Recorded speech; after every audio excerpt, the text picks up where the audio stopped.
বাড়ির সামনে দুটি টিনের শেড, সেখানে 12টি বেডে কেঁচোর সাথে মিশ্রণ করা হচ্ছে মাটি ও গোবর। ঝিনাইদহের কালীগঞ্জ উপজেলার দাবনা গ্রামের রেবেকা খাতুনের এমন কর্মযজ্ঞ নিত্যদিনের।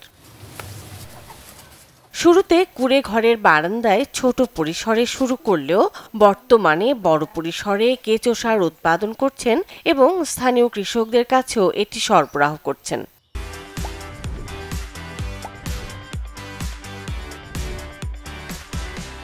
আমি ঘর বাড়ি করেছি, মাঠে জায়গা জমি কিনেছি বিঘে খানিক, আর আমি ছেলেপিলে মানুষ করেছি, তাকে বিয়ে শাদী দিয়েছি। এখন আমার আল্লাহর মাঝে দুটো টাকা আমার ছেলের কাছে হোক, আমার স্বামীর কাছে হোক, হাত পাত থাই না।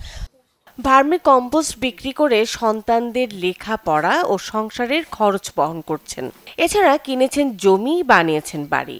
ভ্যান রিক্সা চালাতাম, আর এনারা এই টুকটাকে এই হাত দিল, দেওয়ার পরে যে আজকে টুকটাক এই পর্যন্ত এসে পৌঁছেছি। যাই হোক, আল্লাহর রহমতে এখন ভালোই আছে। আর কেঁচো সার তৈরিতে সব ধরনের সহযোগিতার পাশাপাশি কারিগরি প্রশিক্ষণ দেওয়া হচ্ছে বলে জানায় কৃষি সম্প্রসারণ অধিদপ্তর।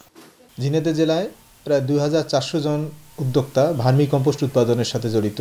এই ভার্মি কম্পোস্ট বিভিন্ন ফসলের প্রয়োগ হয়েছে এবং বর্তমানে প্রক্রিয়াধীন। এবছর 1400 মেট্রিক টন সার উৎপাদন হয়েছে। Desk report, channel 24।